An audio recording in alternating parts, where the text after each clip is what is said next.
So today we're going to talk about encryption.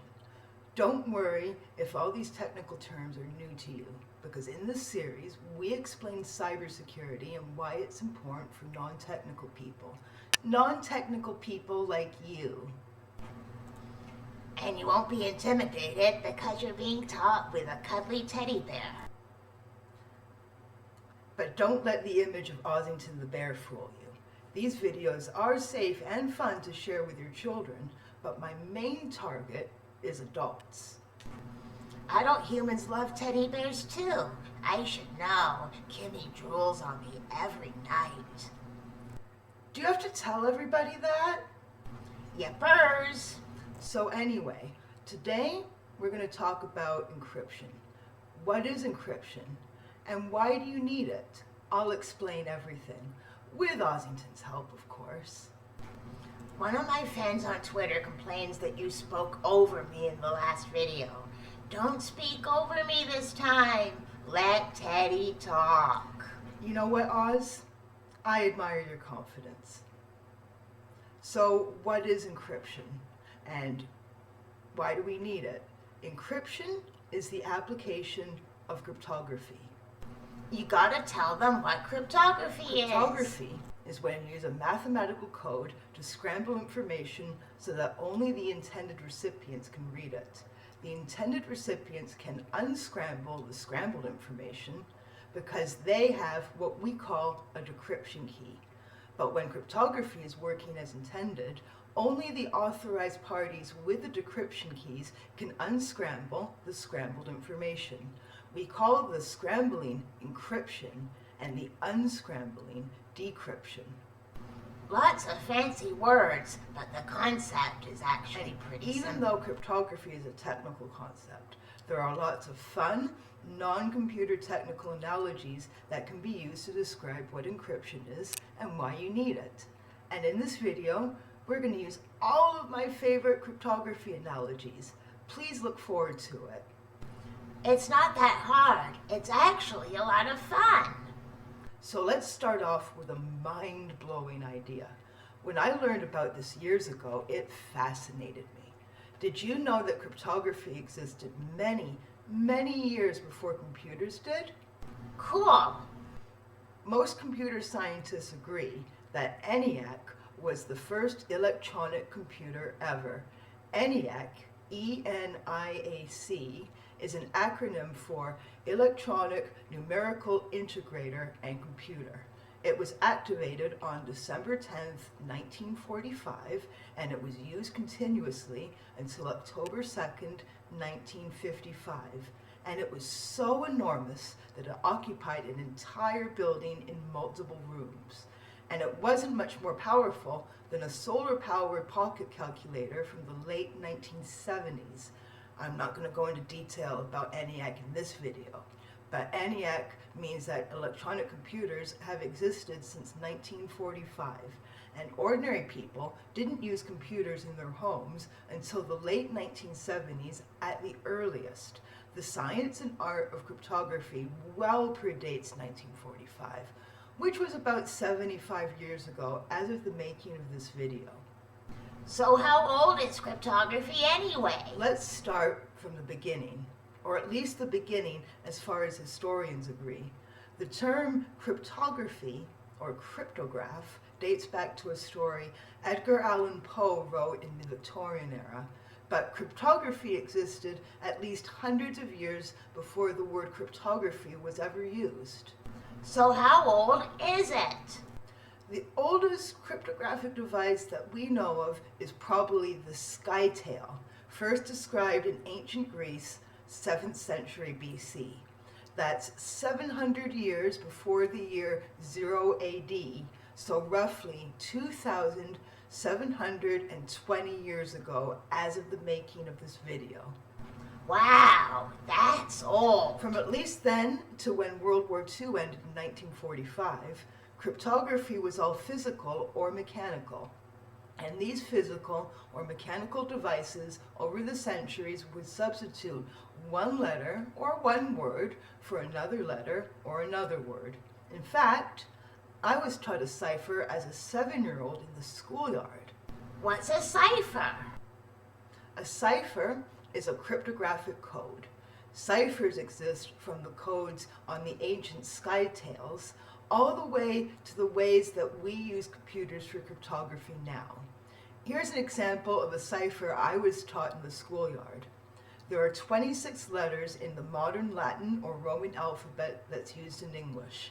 A can be 1, B can be 2, and so on until Z, or Z in American English, is 26. Just like this. When I was little, my schoolyard friends would write secret messages with this code on paper. We would give the paper to another friend who would manually decipher or decrypt it. So here's a message written in that cipher. 25, 15, 21, space. 1, 18, 5, space.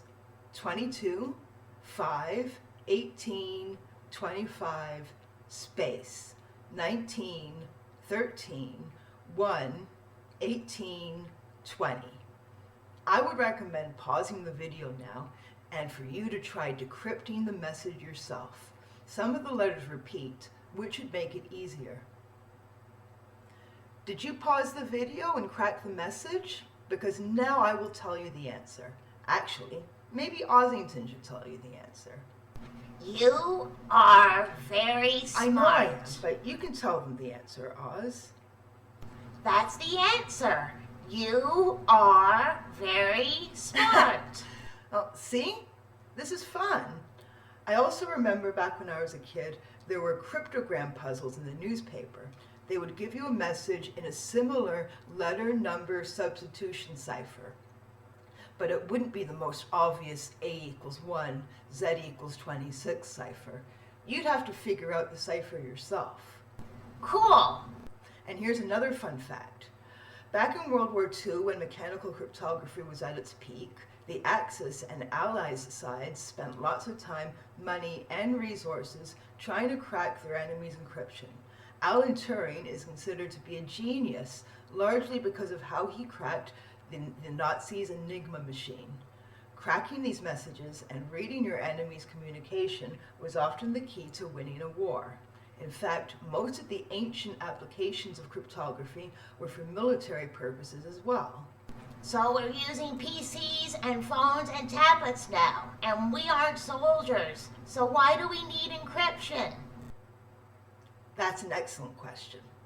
If you're an adult, chances are you bought something on the internet this week, or you paid a bill through the internet, or you checked your bank account or credit card balance through the internet. At the time that we're making this video, millions of people worldwide are doing their Christmas shopping on sites like Amazon and Etsy and many other e-commerce sites too. These days, you don't even need to boot up your PC to buy something through the internet. I can buy something on the internet from bed just by picking up my phone. And if you're a kid and you're too young to buy things on the internet without parental permission, you've probably asked your parents for that permission, even if it's just a $3 DLC for your iPhone game or on your Nintendo Switch game. That's just how it is these days. I need $3 of real money for 2,000 gems of pretend money so I can buy my Fall Guys character a cool new outfit.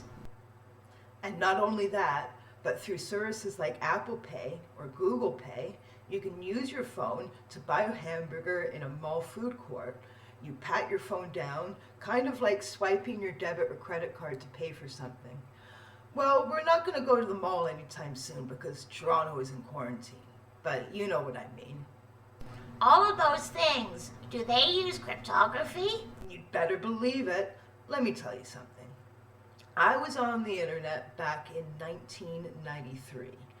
Back then, the web was brand new, although the modern internet existed since the 1980s, and the internet's daddy, ARPANET, existed since 1969. Anyway, back in the 90s, people called the internet the information superhighway, and the web the World Wide Web. Are you gonna ramble like Grandpa Abraham Simpson? You bet. Anyway, back when the web existed, but social networks like Facebook didn't exist yet, the only time I ever saw that the web was encrypted was when you were buying something online or looking at your online banking. In the days of old web browsers like Mosaic and Netscape Navigator and Internet Explorer 1.0, you knew you were on an encrypted web page when you'd see a little lock icon in your web browser. You'd only see the lock when you were sharing financial data. In fact, sometimes the web browser would have an annoying pop-up too. You now have an encrypted connection. You're so old, Kimmy. When the web was encrypted, from the 1990s to now, the protocol that's used is called HTTPS. Unencrypted web data, what us fancy geeks call plain text or clear text, uses HTTP. So HTTPS is encrypted, HTTP isn't. The S stands for secure. Cool. But thank goodness, even though the protocol is basically the same, the cryptography that HTTPS uses these days is way better than the cryptography HTTPS used in 1996. You see, here's the thing about modern digital cryptography. Cryptographic ciphers should never be used for more than 10 years or even more than a few years. Eventually, cyber criminals have the computer tools to crack older ciphers quickly. So cryptographers have to develop and deploy much more complicated ciphers. It's part of the constant cat and mouse game of cybersecurity. That's a lot of work. HTTPS isn't the only digital cryptography that ordinary people use every day. There's also many other encrypted internet ports for things like email or your online gaming or for many other internet uses too. There isn't time in this video to mention all of them. There are also services that can encrypt most or all of your data that you use on the internet, such as VPN or SSH or proxy networks like Tor or I2P. I could get into all of that computer nerd stuff, but not today. What a relief. But what's nice is that ordinary people, you noobs at home, you don't have to directly see any of those technologies. Your applications on your phone, on your tablet, on your video game console, on your PC, on your ATM at the bank, they all implement cryptography you can't see, and you don't need to know how to set it up. Your computer devices store encryption keys and use encryption keys and acquire new encryption keys, and you don't need to see any of that. That's good.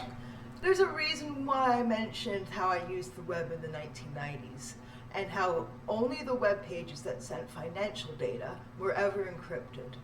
As a cybersecurity professional in 2020, that's a scary memory for me to have. It's important that your financial data over the internet is encrypted so that cyber criminals over the internet can't steal your money. Yeah. But the common wisdom now is that 100% of your web and overall internet use should be encrypted.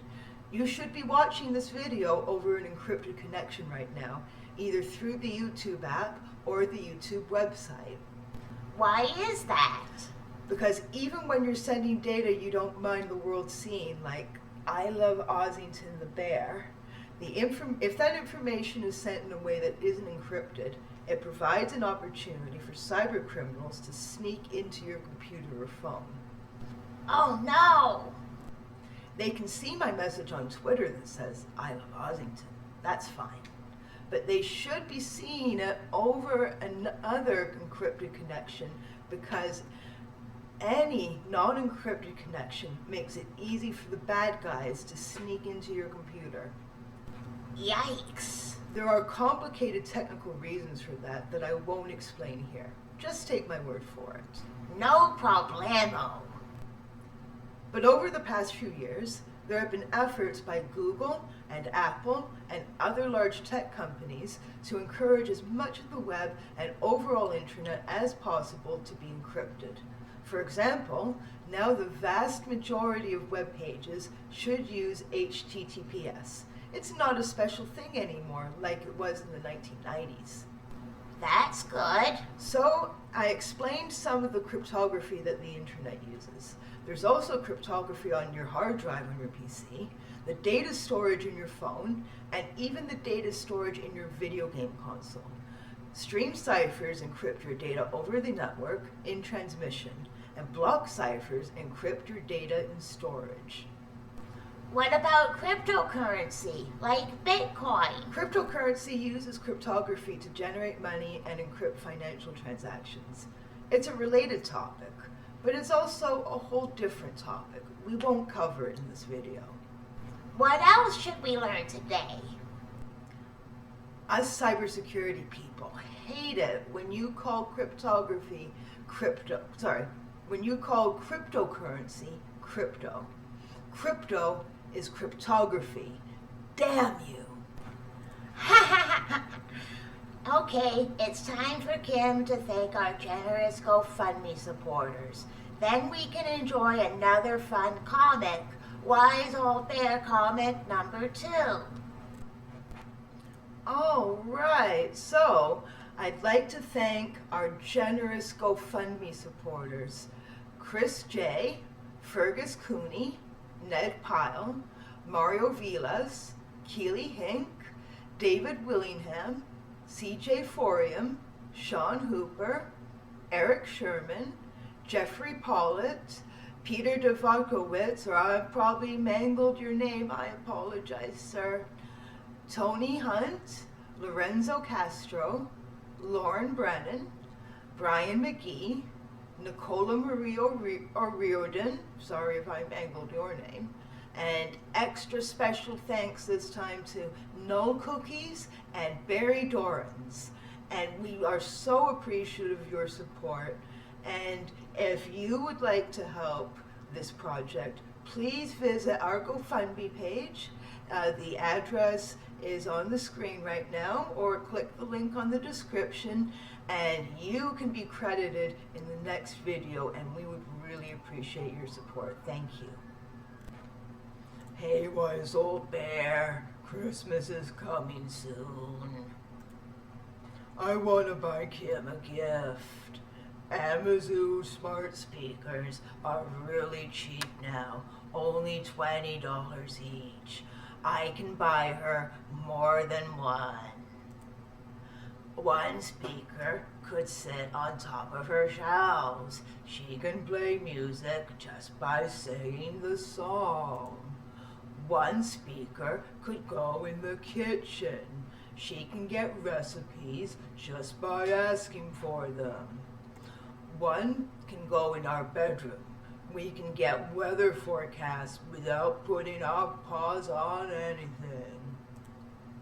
And I can get an Amazon Ringo for her front door so no one steals her packages. You are a very thoughtful lion, but that's a very bad idea. Amazon, the police, and cyber criminals could spy on us. It's bad enough that Kim's phone is a spying device. Kim should have privacy at home when she turns her phone off. No Orwell stuff. Instead, buy Kim a JRPG video game. She loves them. Look on the shelf and choose a game she doesn't already have. She will have so much fun. We keep our privacy. No cameras or microphones we can't control. Amazon sound like scary humans. You are so wise. Thank you, Wise Old Bear.